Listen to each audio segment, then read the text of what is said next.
सिंध की तरक्की ही से पाकिस्तान की तरक्की जुड़ी है। सिंध के अवाम की फलाह व बहबूद हुकूमती तरजीहात का हिस्सा है। वज़ीर आज़म की गवर्नर सिंध से टेलीफोनिक गुफ्तगू। शहबाज शरीफ का गवर्नर खैबर पख्तूनख्वा फैसल करीम कुंडी का राबता। ईद की मुबारकबाद। वज़ीर आज़म शहबाज शरीफ का आज़ाद कश्मीर के हम मनसब अनवारुल हक को टेलीफोन। गवर्नर पंजाब सलीम हैदर और गवर्नर गिलगित बल्तिस्तान मेहदी शाह से राबता। ईद की मुबारकबाद पेश की और नेक ख्वाहिशात का इजहार किया। मीठी ईद का दूसरा दिन शहरियों की बड़ी तादाद ने तफरीह गाहों का रुख कर लिया। लाहौर के चिड़ियाघर में रश, कराची में साहिल समंदर पर हुजूम उमड़ आया।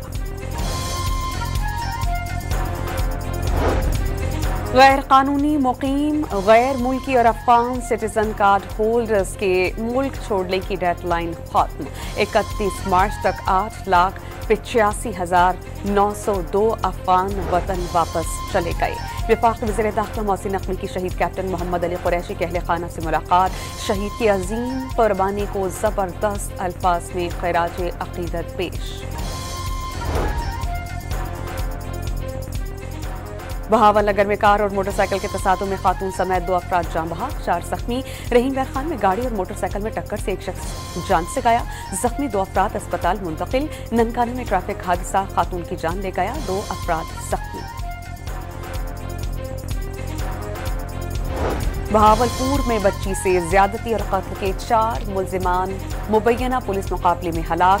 मुल्जिमान बच्ची के 2 मामू और 2 करीबी रिश्तेदार थे। बरामदगी के लिए ले जाते हुए अपने ही साथियों की फायरिंग के जख्मी आ गए, पुलिस का दावा।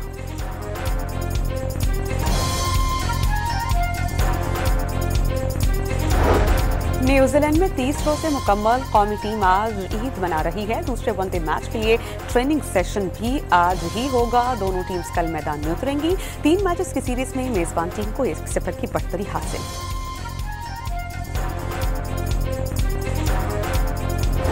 और महकमा मौसमियात की मुल्क के मैदानी इलाक़ाजात में गर्मी में इजाफे की पेशगोई। बलोचिस्तान के जुनूब में गर्द आलूद हवाएं चलने का इम्कान।